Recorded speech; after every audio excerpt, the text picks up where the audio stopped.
Olá, esse é o podcast do Ministério Público, tentando aproximar um pouco mais o trabalho dos promotores de justiça com a sociedade. Hoje o nosso entrevistado é o médico legista Fabrício Sampaio, que vai nos trazer um pouco de informações do que é e como funciona o IMOL, né? O Instituto Médico de Oftalmologia e... Instituto Médico de Odontologia, Instituto Médico de Odontologia e Medicina Legal. Muito bem, doutor, seja bem-vindo aqui no nosso podcast. Certo. Isso é importante para que a gente entenda aí como que chegam, né, a questão do homicídio, das tentativas de homicídio. E explica para nós primeiro qual a sua especialidade, como é que o senhor foi parar lá no IMOL. Bom dia, doutora. Primeiramente, queria agradecer o convite, né? Fiquei muito lisonjeado com o convite. Nós que agradecemos. A gente sente, assim, quando é convidado por uma situação dessa, um prestígio em relação ao nosso trabalho, tanto o meu quanto de todo o Instituto, né? Agradeço em nome do Instituto, da direção, de todos, né? Eu sou médico formado pela Universidade Federal do Mato Grosso do Sul, né? Eu já tenho um contato com a medicina legal desde a faculdade, tanto como matéria obrigatória quanto matéria opcional. Fui também monitor do curso de Direito da UFMS há muito tempo, através do convite do querido professor Aurélio. E desde então eu tenho um contato muito grande com a medicina legal já no IML, sendo monitor, já acompanhava desde o 3º, 4º ano de faculdade. Quando surgiu a oportunidade do concurso público, né, eu nem pensei. Nem teve dúvidas. Estudei, já prestei, né?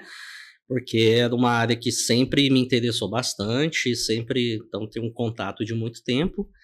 E o ingresso no IML é através de concurso, né? O concurso da Polícia Civil, que exige os concursos tanto para a área de delegado, investigador de polícia, quanto para a área de perícia, né? Tanto a figura do perito criminal, são os dois peritos oficiais, né? Que é o perito criminal e o perito médico legista. Né? Você tem que ser um médico com formação, né? Médico com formação, você tem que ser um médico formado, todo regularizado, né? E preencher todos os quesitos de moral ilibada, de antecedentes para ingressar num cargo policial, né? Faz academia de polícia com todos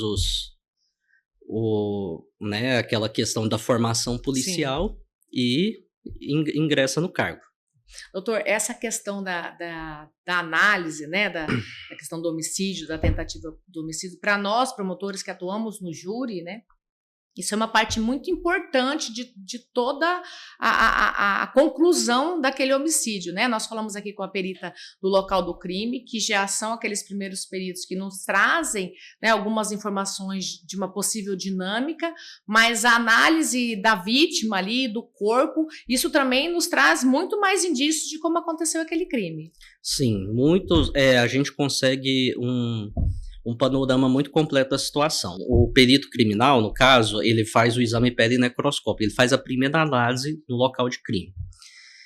Mas é uma análise que ali ele percebe a dinâmica, percebe muita situação, só que o local de crime é um local que não tem uma iluminação correta, que não tem como manipular o corpo de maneira, né, correta, não tem como, obviamente, de abrir esse corpo. Então ele faz aquela primeira análise. Muitas vezes existe até uma comunicação que é bastante interessante, né? O perito criminal já comunica com a gente, às vezes tem alguma coisa que ele quer saber a mais, ou a gente comunica com ele. É isso que eu ia perguntar para o senhor, que tem essa troca de informações, tem uma troca, né? e a gente, inclusive, tem grupos, né, que a gente já troca informações e é muito interessante, é muito legal, porque daí a gente vê a questão, a gente vê a arma que supostamente causou o crime, se ela está compatível, as situações de morte, então existe essa troca, né? Sim. Uma troca bilateral.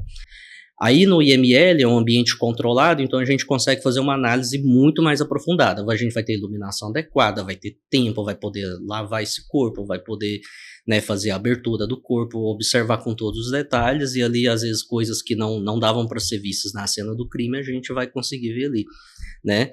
E então a gente pega todos os vestígios, até dos mais evidentes, né? Vamos supor, por exemplo, uma situação de um homicídio por arma de fogo, né? É muito evidente ali, né? Vai ver o sinal de entrada, ou se tiver o sinal de saída do projétil de arma de fogo, né?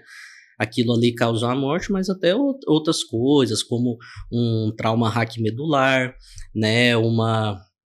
uma situação, por exemplo, de um trauma abdominal fechado, né, que é um acidente que por fora aparentemente não tem nada, mas quando a gente abre a gente vê um sangramento abdominal volumoso, todas essas situações, a gente ali sempre consegue achar muitos indícios, né, ainda mais agora aqui no IML, a gente está tendo uma tomografia, né? Sim. Um aparelho de tomografia que a gente tem o nosso agente de polícia científico, Rodrigo, que opera ali com a gente, ajuda muito, amplia mais ainda a nossa capacidade de exame, sim. Porque a gente tem, às vezes, os casos mais complexos, a gente consegue fazer o exame de tomografia e depois também abrir esse corpo, então, ou seja, a gente não resta dúvida nenhuma, a gente descobre, a gente consegue determinar muitas situações, traumas ósseos pequenos que a olho nu não conseguiria ver, a gente vai conseguir enxergar, entendeu? Então, é bem interessante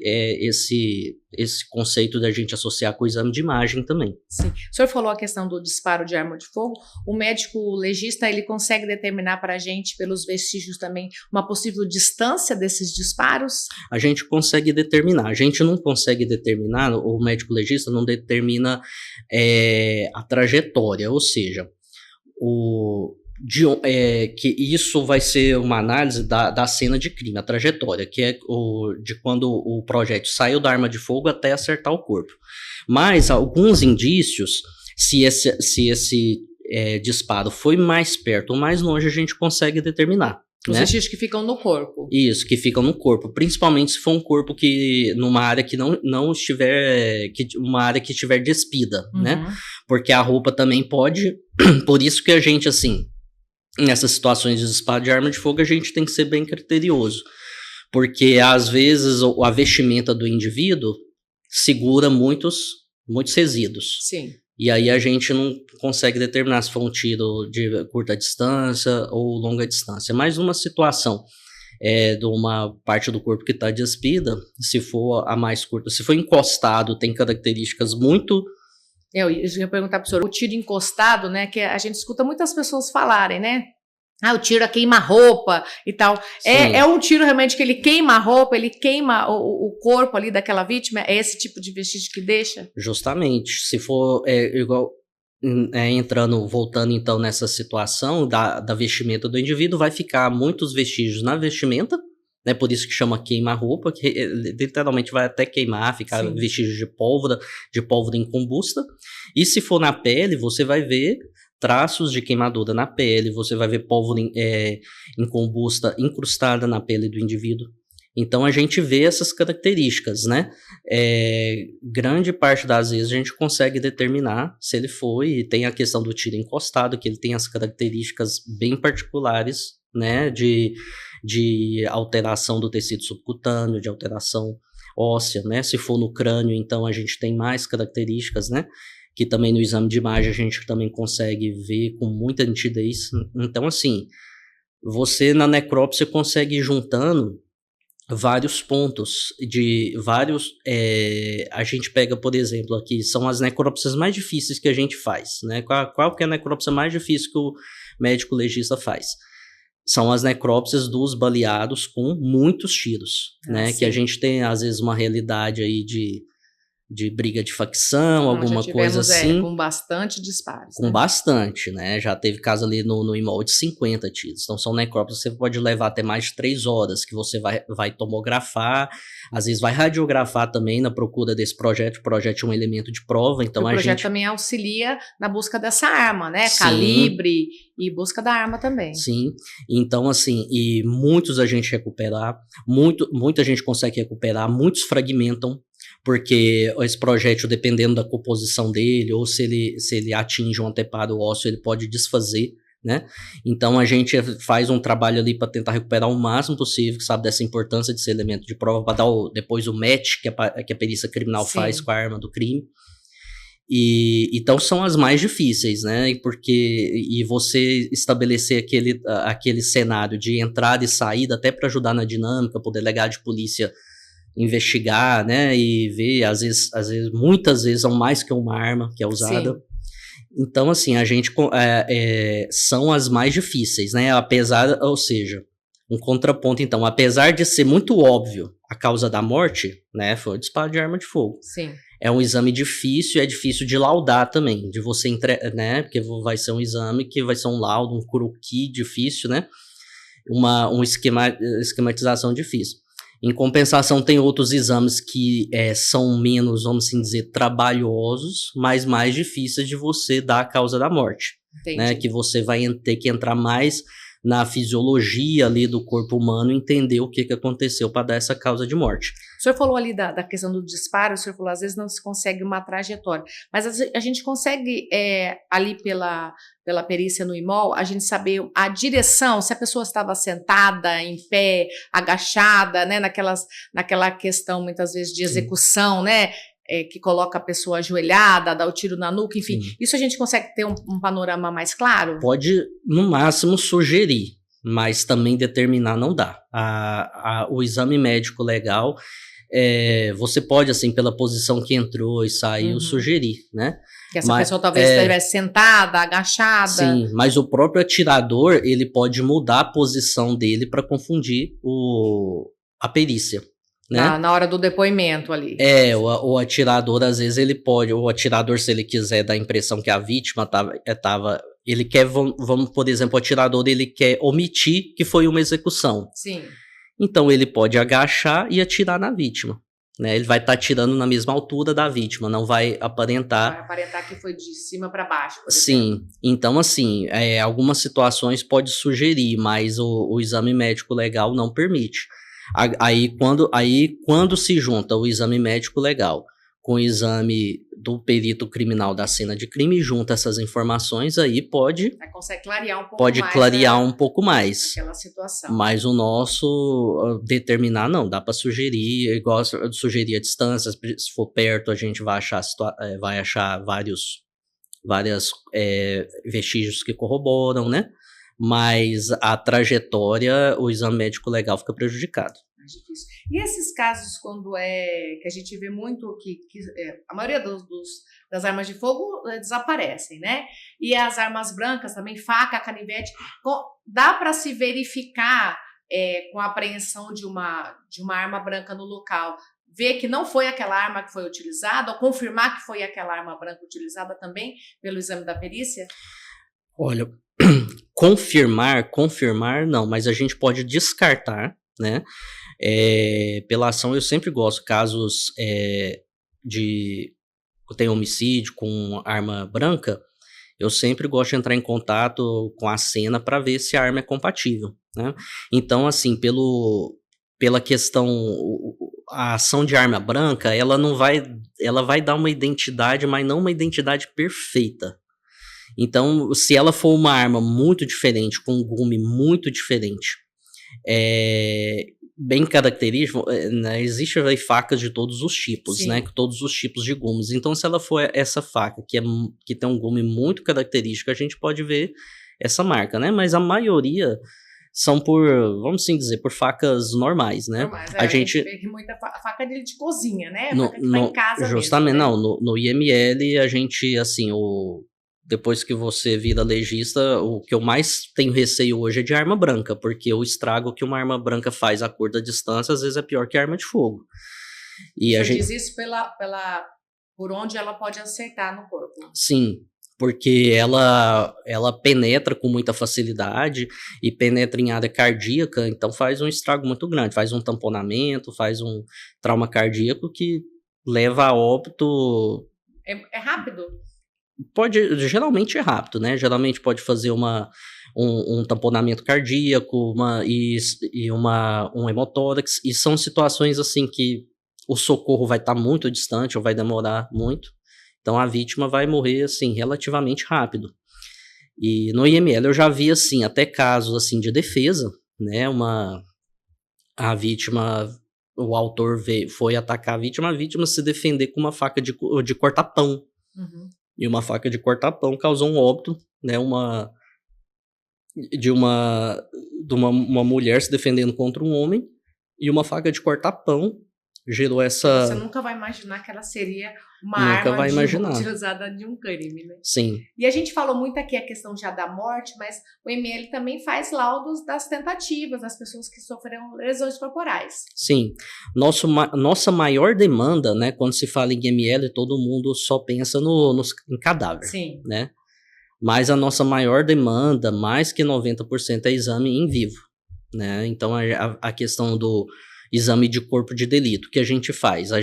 O IML, a gente aborda todos. A gente faz o exame das vítimas, né, tanto da vítima fatal quanto na tentativa, seja de lesão corporal ou tentativa de homicídio, quanto também a gente faz exame nos autores, né? A gente faz exame dos cautelares, o exame cautelar, que hoje a gente faz no Fórum de Campo Grande, antes da audiência de custódia. Então, esse exame feito antes da audiência de custódia, ele é capaz de captar todo o trato que esse preso teve depois que ele está sob a custódia do Estado, desde quando ele foi preso, na condução, até o exame, né? Então a gente faz o exame desses presos, é um exame de corpo de delito que a gente faz no fórum, e a gente também faz o exame da vítima, né? Então, só para voltar do exame de corpo de delito, para deixar claro assim, sim. Nós temos a audiência de custódia, que foi criada quase para isso mesmo, para analisar como que aquela pessoa ela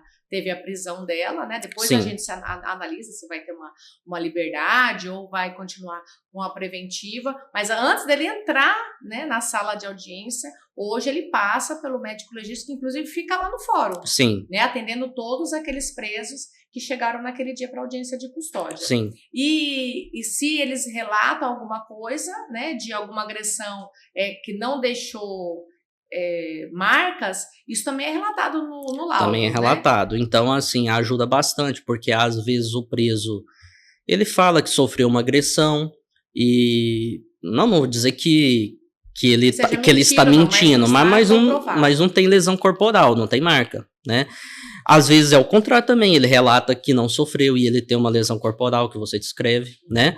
A gente consegue determinar se essa lesão corporal, que às vezes ele tá com uma lesão corporal, só que uma lesão corporal antiga, anterior ao ato de prisão. Algum arranhão, alguma coisa, mas que não é então, não tá compatível com aquele tempo que ele foi preso. Não tá compatível, então não dá para atribuir culpa ao agente do Estado nessa situação, que foi anterior ao ato de prisão. Então a gente faz esse trabalho, ajuda a esclarecer essa questão de saúde do preso ali antes da audiência de custódia. E daí, em relação ao exame das vítimas, então, tanto no caso, né, tentativa de homicídio, né, às vezes o paciente, a gente faz o exame, no IML, a gente faz o exame de corpo de delito, tanto direto da vítima, quanto indireto. O que significa? A vítima ficou internada na Santa Casa, ela sofreu ação de arma de fogo, só que ela não foi a óbito. Ficou internada na Santa Casa, vamos supor. Aí a gente pode analisar o prontuário dessa vítima através de um exame indireto. Pelos documentos da Santa Casa, fazer um laudo. Consigo fazer um laudo. E se essa vítima vier junto com esse prontuário, eu conseguir analisar a vítima, ou seja, eu faço o exame direto e o exame indireto, analiso o prontuário e a vítima, aí eu consigo fazer um laudo melhor ainda. Né?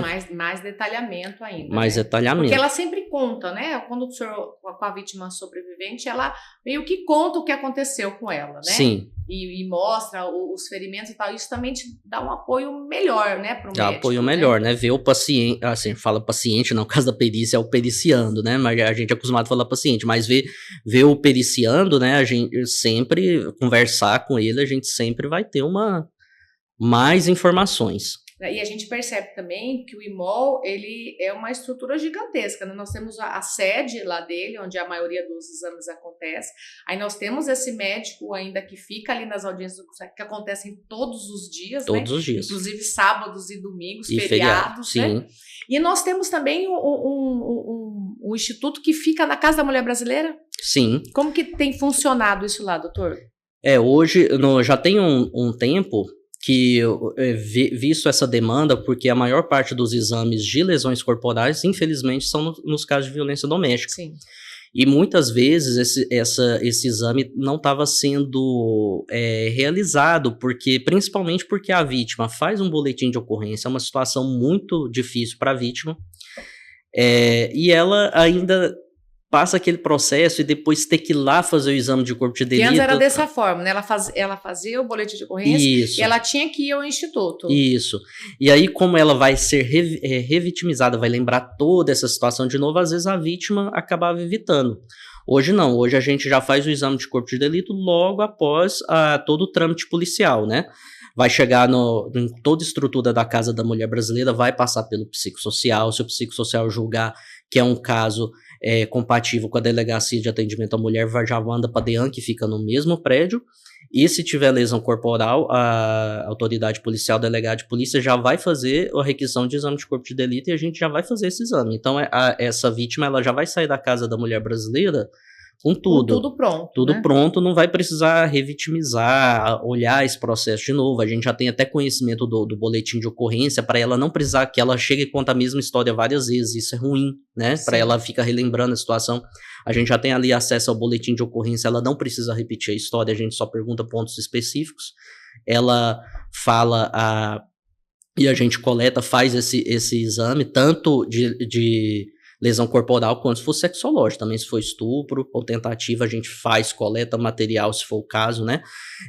Tudo ali no mesmo local. Tudo no mesmo local, então se tiver, né, esperma, alguma coisa, a gente pode coletar, mandar para ver, para depois fazer uma comparação de DNA, para ver a questão da autoria.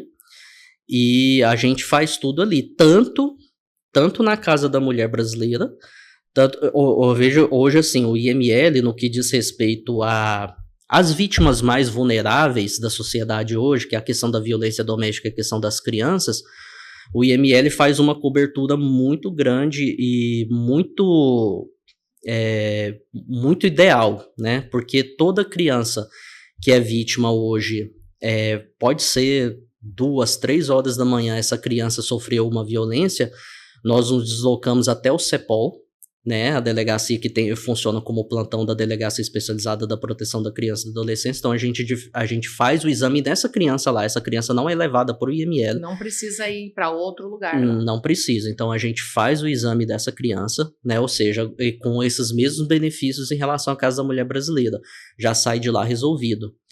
Isso tudo na tentativa de não revitimizar e também dar essa proteção, tanto para a mulher quanto para a criança, a lei exige essa proteção integral. A proteção integral. Tenha, né? E além de ajudar muito a justiça, que precisa dessa prova material, né? E muitas vezes essas provas têm que ser rápidas, né? Colhidas com rapidez, né? Tem que ser colhida com rapidez, principalmente se for uma violência sexual. E muitas vezes, se às vezes a justiça não tem essa prova material e não consegue uma condenação, não consegue que a coisa vá para frente. Então a gente faz tanto lá, né, o atendimento das crianças no plantão da DIPCA, que ocorre no CEPOL, fora do horário de expediente da Delegacia Especializada de Proteção à Criança, quanto também a gente hoje faz na Casa da Mulher Brasileira, e fica lá em tempo integral, e também já dá o apoio para essas vítimas lá e faz essa parte. Já se resolve. Né? Já se resolve. A gente teve uma conversa também com o doutor Aloysio, né, juiz de direito, e quando perguntado assim, qual é os casos que deixam o senhor mais... os casos que o senhor sempre lembra, né? E quando o senhor falou de criança, são os casos que envolvem criança, né? O senhor tem algum caso que marcou o senhor? O senhor tem alguma situação que o senhor fala, nossa, esse exame eu nem queria ter feito, preferia que nem passasse por mim esse tipo de coisa? Sim, os casos envolvendo crianças, né, impactam muito a gente. A gente tem vários casos de impacto, né? Traumas automobilísticos, pessoas que assim perdem a vida no momento que não era para acontecer, né? A gente vê bastante, é muito, muito triste. Mas os casos de morte violenta em crianças, né, também são casos que impactam muito, né? Como aqui a gente tem uma experiência, uma demanda grande no IML, a gente sabe ser bem profissional nesses casos, né? Então a gente faz tudo com uma maneira muito imparcial, com muita seriedade, né? Mas a gente também é humano, a gente impacta, né? Então são situações que geralmente dão repercussão em termos de imprensa, né, a própria cobrança, né, da autoridade policial, Ministério Público, Judiciário. E a gente fica, ou seja, dá um impacto tanto no trabalho, né, de ver aquela situação, e a gente também vai reviver daquela situação toda vez que vem uma cobrança, uma reportagem na imprensa, a gente também revive aquela situação, né, e que é bastante impactante. Fica exposto, né, a tudo aquilo. E fica exposto, e mais a gente, nessas questões de morte violenta em criança, é impactante, mas a gente faz ali, né, o trabalho do jeito que tem que fazer feito, coletar tudo que puder fazer. Tem alguma dificuldade a mais de entender o tipo de lesão na criança do que se fosse um adulto, assim, para compreender, em razão da morfologia, alguma coisa assim, ou não? Não, criança só tem algumas situações que às vezes confundem, principalmente os pais, né?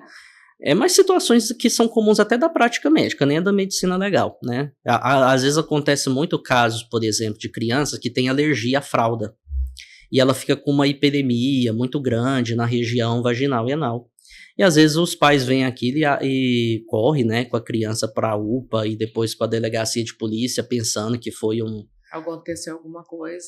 Um estupro, alguma coisa assim, mas a gente com a prática médica bate o olho, já não vai, já conforta a família, o que é muito bom. No exame ali de corpo de delito. O senhor tem esse contato com as famílias? Tem, então todas as crianças, elas vêm, né, elas são acompanhadas, né, a gente, e até mesmo para a criança ser mais colaborativa no exame, né, um familiar de confiança da criança, geralmente, se for uma criança muito nova, né, para ajudar a criança a se comunicar, né? E às vezes ali você já pode até gerar um conforto para a mãe, né? Não foi bem assim, não aconteceu isso. Sim, porque funciona assim.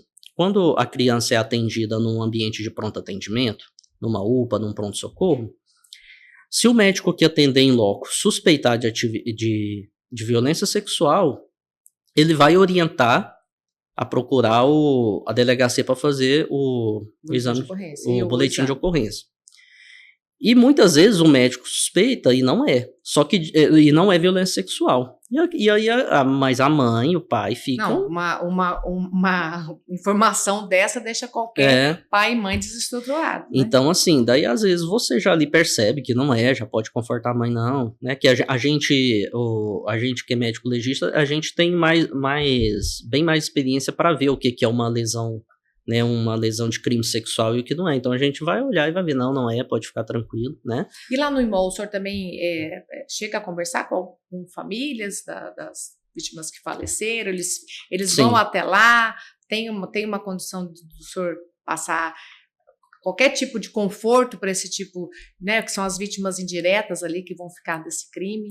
Sim, as vítimas, a família, toda vez que um corpo chega no IMOL, esse corpo precisa passar por uma liberação. O que significa? Tem que ir algum familiar lá, né?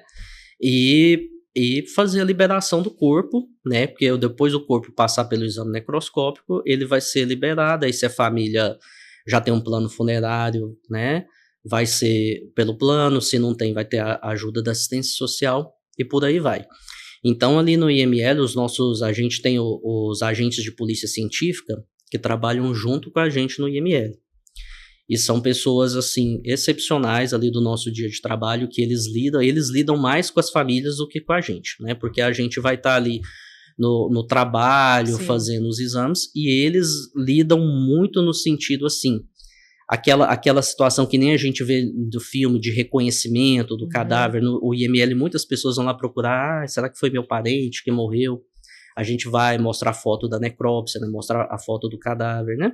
E também para fazer essa liberação. Em alguns momentos a gente tem contato com a família, sim, né? Que a gente está ali, vamos assim dizer, no mesmo momento. Então, além de dar os pêsames, né? Para a família, sempre, né? As famílias às vezes estão numa situação, você precisa fazer um manejo verbal, a família está numa situação bem frágil. E muitas vezes também a gente também pergunta informações do contexto de saúde, coisas que podem auxiliá-los ali de alguma forma. Auxiliar, né? E tira as dúvidas também, né? Que sempre eles têm muita dúvida de como que vai acontecer, o que foi. E quando é casos assim, aí muitas coisas a gente não pode falar, né? Porque é um inquérito policial, então quando é coisa assim que não pode falar, a gente já já fala, não, isso aí depois, né, vai ter acesso, Mas já né? consegue dar toda aquela orientação. Consegue dar toda a orientação, né? A família chega ali, igual a gente está falando de questão de criança, né? Quando ocorre um óbito violento numa criança, a família chega arrasada, né? Até desorientada. Sim, não né? sabe nem o que procurar, o que fazer, né? Não sabe. Então, assim, mas ali toda a equipe do Instituto é muito bem treinada, muito bem qualificada para isso, para dar todas as informações e ajudar ali nesse momento difícil, né? Porque a gente feito o exame para já liberar esse corpo para a família poder velar, para, né, o mais rápido possível, porque quanto Tentar mais voltar ao normal depois de tudo isso que porque aconteceu. quando é requisitado o exame necroscópio, aquele corpo é do Estado, né? Então tá ali com a gente. Então, às vezes a gente precisa de mais tempo com aquele corpo, às vezes a gente não precisa. Então, a gente tentar fazer esse nosso trabalho de maneira mais rápida para dar esse conforto para a família poder velar o corpo e seguir com a vida, né? Doutor, olha, o trabalho das perícias, assim, para nós, é um desvendar do quebra-cabeça. Né? A gente que recebe as informações, né? Vem da Polícia Militar, vem da Polícia Civil, vem das perícias, das testemunhas.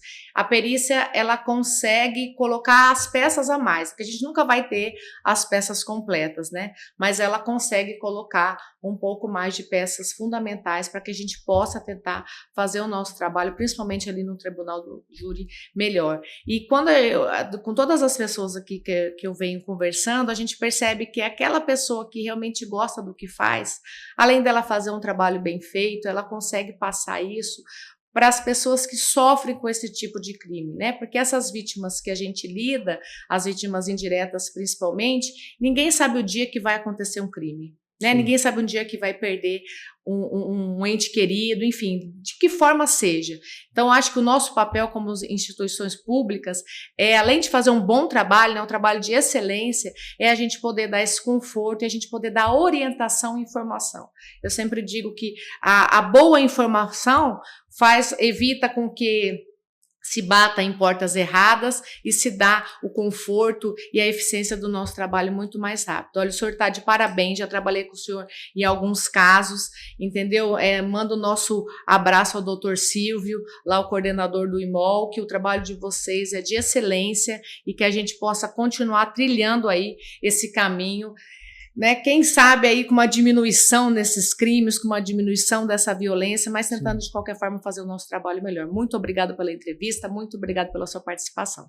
Doutora, muito obrigado de novo pelo convite, tá? Agradeço aqui em nome do Instituto, tá bom? Em nome de toda a Polícia Científica e estamos aí à disposição para o que precisar. A senhora sabe que pode contar com a gente aí para qualquer coisa.